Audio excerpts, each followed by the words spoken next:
Tervist!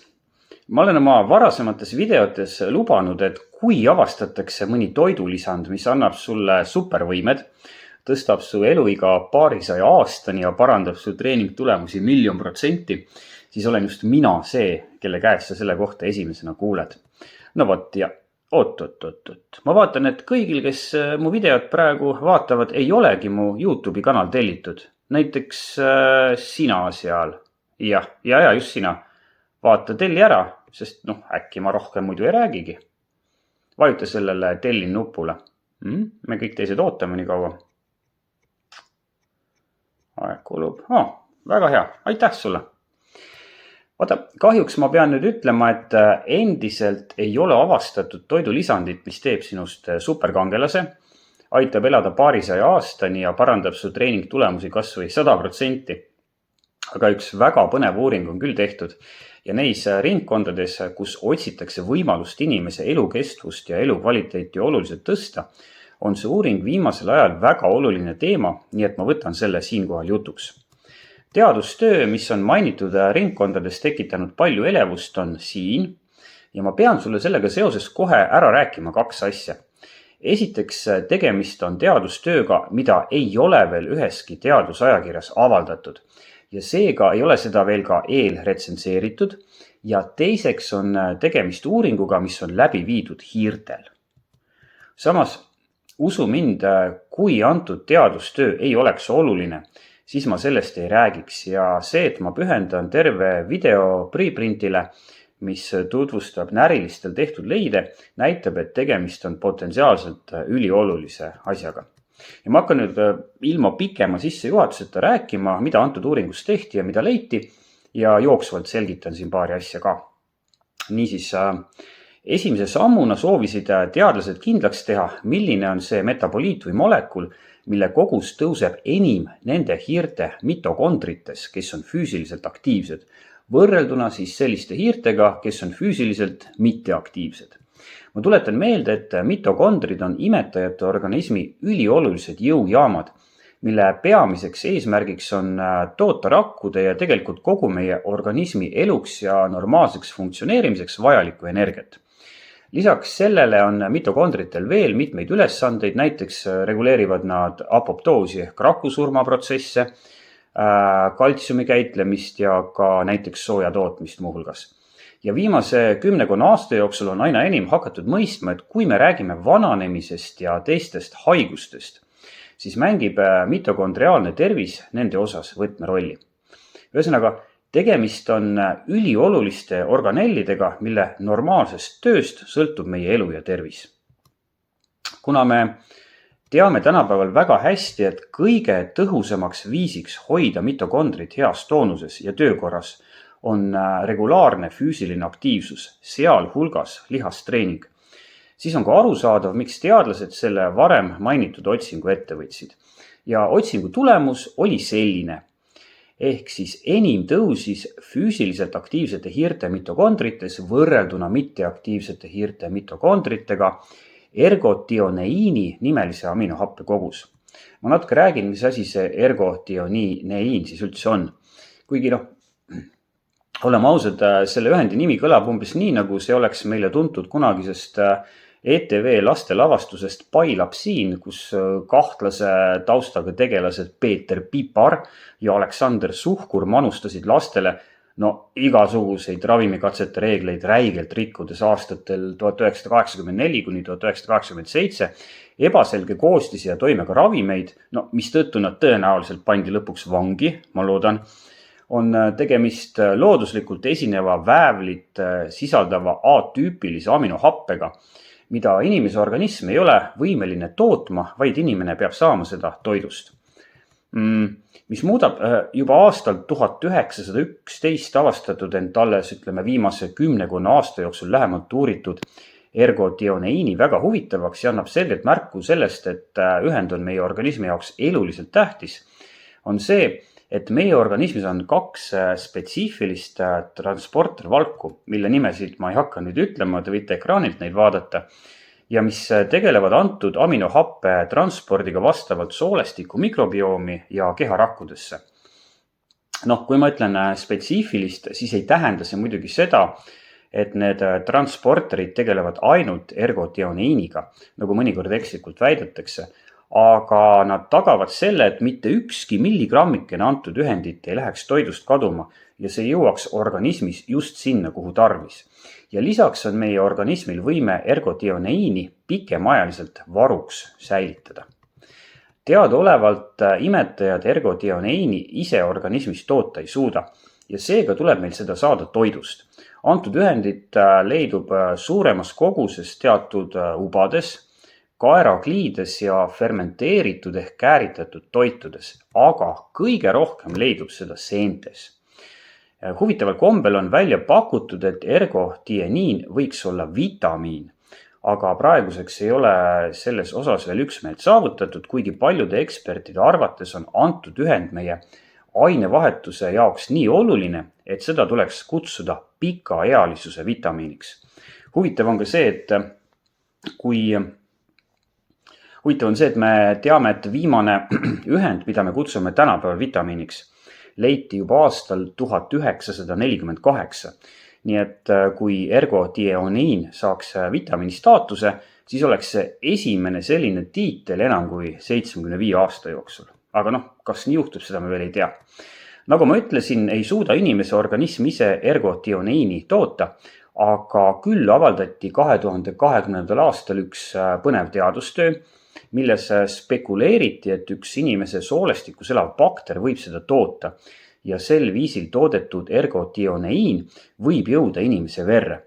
Kahjuks ei ole sellele arvamusele hilisemates teadustöödes kinnitust saadud ja kui ma nüüd neid hilisemaid teadustöid lugesin, siis ma ütleksin, et pigem tundub, et meie ainus võimalus ergotioniini saada on seda ikkagi toiduga sisse süüa. Aga lähme nüüd uuringu juurde tagasi. Teadustöö järgmises faasis mõjutasid teadlased katseklaasis hiirterakke ergotioniiniga ja avastasid, et sel viisil töödetud rakkude hapniku kasutus on oluliselt kõrgem. See leid on tähtis sellepärast, et meie mitokondrid kasutavad raku energia tootmiseks hapniku. Ehk siis mida kõrgem on raku hapniku kasutus, seda aktiivsemalt toodab mitokonder energiat. Ja siinkohal ma tegelikult võtaksin mütsi maha teadlaste ees, kes ei rahuldunud leiuga, et ergotioniin muudab mitokondrid võimsamaks, vaid otsustasid teha kindlaks, kuidas see aminohappe seda teeb. Ma ei hakka uuringu sellel faasil pikemalt peatuma, sest see on ülispetsiifiline, aga ma mainin lihtsalt ära, et uurijatel õnnestus see toimemehhanism kindlaks teha. Ja tänu nende suurepärasele tööle teame me nüüd, et ergotioniini positiivne mõju mitokondritele on võimalik tänu mitokondri sees leiduvale ensüümile, mida me lühendatult teame nime all MPST ja pikemat versiooni te näete ekraanil ja ma ei hakka seda isegi üritama eesti keelde tõlkima ja välja ütlema. Okei, see kõik on väga lahe, eks ole, aga mis kasu on meil sinuga sellest, et mingisugused mitokondrid hakkasid efektiivsemalt tööle. Väga suur võimalus, et meil võiks olla ergotioniinist kasu, tuleneb sellest, mida teadlased järgmisena tegid, ehk siis nad söötsid hiirtele ergotioniini sisse ja jälgisid, kuidas see mõjutas nende aeroobset võimekust. Selgus, et kui võrreldi hiiri, kes olid kõnealust aminohapet tarvitanud hiirtega, kellele seda ei antud, siis jooksid aminohappe hiired oma kaaslastest keskmiselt 19% kiiremini ja nende lühiajaline tippkiirus kasvas tervelt 28%. Okei, ma võtan nüüd natukene hoogu ja entusiasmi maha ja toonitan, et see, et närilistel saadud uuringu tulemused ei kandu inimesele üle, on pigem reegel kui erand. Aga kui ma kannaksin selle tippkiiruse muutuse inimestele üle, siis ütleme selline näide, kui me võtame praegu näiteks meeste 100 meetri jooksu maailmarekordi, mis on hetkel 9,58, siis kui me eeldame, et ergotioniini mõju inimesele avaldub samas suurusjärgus kui närilistel ja me oleksime rekordjooksu eel toitnud Usain Bolti ergotioniini rikka toiduga, siis oleks meeste 100 meetri jooksu maailmarekord praegu hoopis 7,11. Muljet avaldav. Ja mis sunnib mind seda uuringut võtma väga tõsiselt, on muuhulgas see, et me teame varasematest teadustöödest, et füüsiline aktiivsus, kusjuures ühtmoodi nii aeroobne treening kui ka lihastreening jõusaalis, tõstavad inimestel vere ergotioneini taset ning samamoodi tõstavad need varem mainitud ensüümi MPST taset mitokondrites. Seetõttu on mul väga raske eeldada, et ergotionein võiks inimese organismis käituda mõnel muul moel, kuigi on väga võimalik, et selle positiivne mõju füüsilisele võimekusele ei pruugi olla nagu nii suur.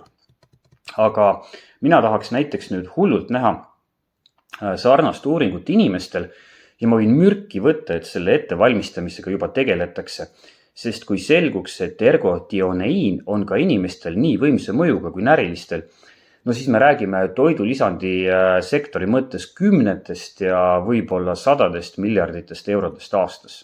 Nii et kindlasti seda juba väga agaralt uuritakse. Võib-olla ma olen praegu seni keskendunud liiga palju sellele, et ergotionein võib oluliselt tõsta meie sportlikku võimekust. Aga tegelikult on meil selle avastuse valguses aina enam põhjust eeldada, et see ühend on meie elukvaliteedi ja pika eluea tagamiseks ülioluline ja ma ennustan, et sellest saab lähimate aastate jooksul väga populaarne toidulisand. Kui me vaatame inimestel tehtud teadustöid, siis on vere madal ergotioneini tase seostatud suurenenud riskiga haigestuda muuhulgas südame-veresoonkonna haigustesse ja dementsusesse, sealhulgas Parkinsoni tõppe ja võib-olla kõige märgilisem teadustöö, mis näitab ergotioneini olulisust, on see aastast 2019 pärinev uuring, mille käigus mõõdeti tuhandete inimeste veres sadade ühendite taset ja leiti, et vähenenud riskiga surra südame-veresoonkonna haigustesse ja tegelikult ka põhjuste üleselt on enim seostatud just nimelt ergotioneini tase. Selle kohta, kas ja mil määral ergotioneini tarvitamine tõstab eluiga inimestel, ei ole meil arusaadavatel põhjustel häid teadusuuringuid võtta, ega pole üldse võtta tegelikult. Aga üsna hiljuti nüüd tuli välja üks hiirtel jällegi läbi viidud uuring, mis annab, optimismiks päris palju alust. Nimelt leiti, et selle ühendi tarvitamine tõstis hiirtel keskmist eluiga 21% ja hiirte tervis oli nende elu viimase perioodi ajal oluliselt parem. Jällegi, närilistel läbi viidud uuringuid ei saa kohe inimesele üle kanda, aga antud juhul on meil sel teemal ka inimese puhul nii palju kaudseid tõendeid, et mõningane optimism on väga põhjendatud. Teadusuuringud on näidanud, et inimese vere ergotioneini tase vananedes langeb.